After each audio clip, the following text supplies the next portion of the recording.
Urdu diary में हम लाते हैं आपके लिए मुफीद और मालूमाती वीडियोस। अगर आपको हमारी वीडियोस पसंद आती हैं तो उन्हें शेयर कीजिए और हमारी हौसला अफजाई के लिए हमारे चैनल को प्लीज़ प्लीज़ प्लीज़ सब्सक्राइब ज़रूर कीजिए और बेल के आइकन को क्लिक कीजिए क्योंकि ये बिल्कुल फ्री है। सनहल द्वीप, जिसे आज के दौर में श्रीलंका कहा जाता है, वहाँ के राजा गंधर्वा की हसीन बेटी पद्मावती जवान होने के बाद बहुत दिल गिरफ्तार रहती थी, जिसकी वजह ये थी कि उसे बहुत पाबंदियों में रखा जाता।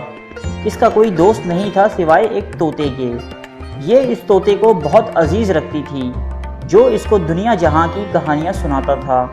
मगर जब इस तोते ने पद्मावती को इश्क व मोहब्बत के किस्से सुनाने शुरू किए तो राजा गंधर्वा ने तोते को हलाक करना चाहा, मगर वो बच निकला और एक ब्राह्मण के जरिए चित्तौड़ के राजा रतन सिंह रावल के पास पहुंच गया।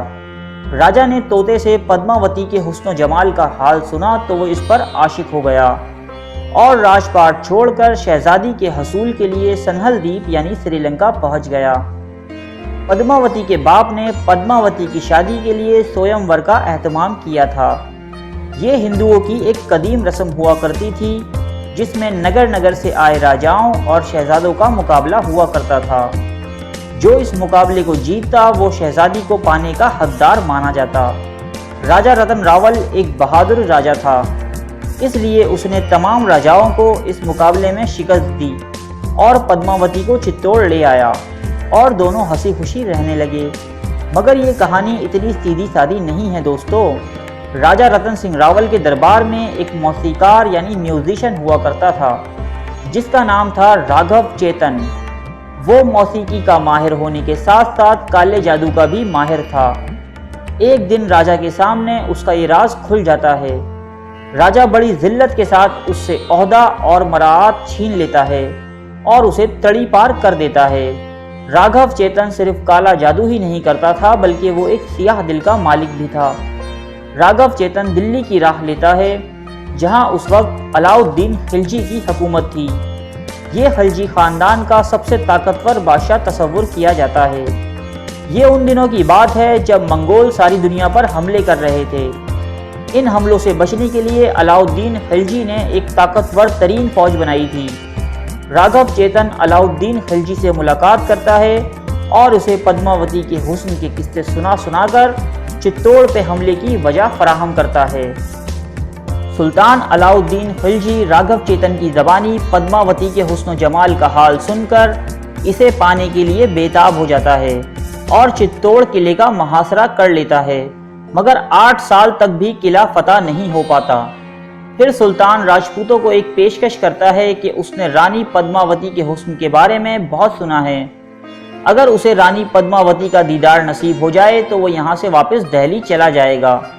राजपूतों के लाख इख्तलाफ के बावजूद रानी पद्मावती अवाम की बेहतरी के लिए ये मशवरा देती है कि एक आईने में अलाउद्दीन खिलजी को पद्मावती का दीदार करवा दिया जाए, जिसे बहस के बाद मान लिया जाता है। सुल्तान को किले में दाखिल होने की दावत दी जाती है और कई दिन तक जश्न और दावत का एहतमाम किया जाता है। बादशाह को एक ऐसी जगह ले जाया जाता है जहां एक कदे आदम आईना होता है। सुल्तान रानी को नहीं देख पाता, लेकिन आईने में देखता है। जो ही सुल्तान रानी को बराह रास्त देखने के लिए ऊपर देखता है, पर्दा गिरा दिया जाता है। सुल्तान की अना को न सिर्फ इस पर ठेस पहुंचती है, बल्कि वो रानी के हुस्न का तशना सा अक्स देखकर और ज़्यादा बेताब हो जाता है। सुल्तान अपनी नाराज़गी का इजहार किए बगैर अपने खैमों में वापस चला जाता है और रतन सेन को अपने यहाँ बुलवाता है और धोखे से गिरफ्तार कर लेता है। पद्मावती और चित्तौड़ के सिपा सालार घोड़ा एक हिकमत अमली बनाते हैं। पद्मावती सुल्तान को खत भिजवाती है कि वो इसके हरम में आने को तैयार है। सुल्तान रानी की हामी सुनकर बहुत खुश होता है।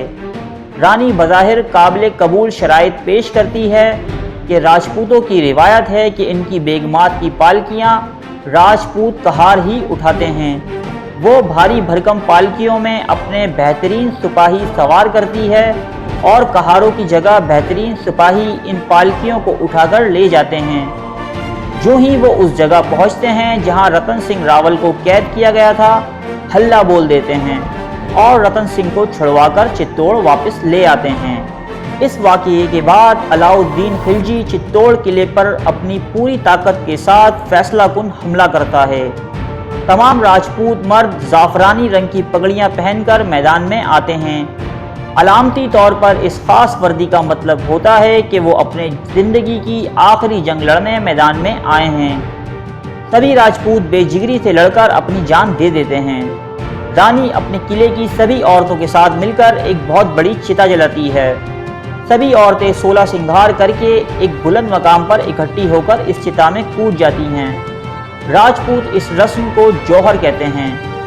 पद्मनी के बाद रिवायतों में है कि बाद में चित्तौड़गढ़ का किला 8 बार मफ्तूह हुआ और 8 बार राजपूत औरतों ने सभी मर्दों के मरने के साथ ही फसेलों के अंदर जौहर की रस्म दोहराई।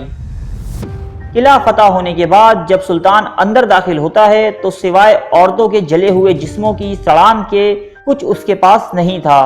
यूं सुल्तान रानी के लिए हाथ मलता रह गया। इस कहानी पर इंडिया के मशहूर डायरेक्टर संजय लीला भंसाली अपनी अगली फिल्म बना रहे हैं, जिसमें पद्मावती का किरदार दीपिका पादुकोण, राजा रतन सिंह रावल का किरदार शाहिद कपूर और अलाउद्दीन खिलजी का किरदार रणवीर सिंह अदा करते हुए नजर आएंगे।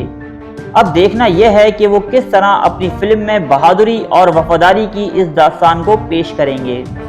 अरे फ्रेंड्स, एक मिनट, आप ऐसे ही जा रहे हैं? इतनी मेहनत से वीडियो बनाई है, एक लाइक तो बनता है ना। और दूसरा ये कि आप हमें इतनी बड़ी दुनिया में दोबारा कैसे ढूंढेंगे? तो इसका हल ये है कि आप हमारे चैनल को सब्सक्राइब कर लीजिए और इस बेल के आइकन को क्लिक कर दीजिए। इस तरह हमारे आने वाली तमाम वीडियोस आप तक पहुंचती रहेंगी। अरे डरिए मत, ये बिल्कुल फ्री है।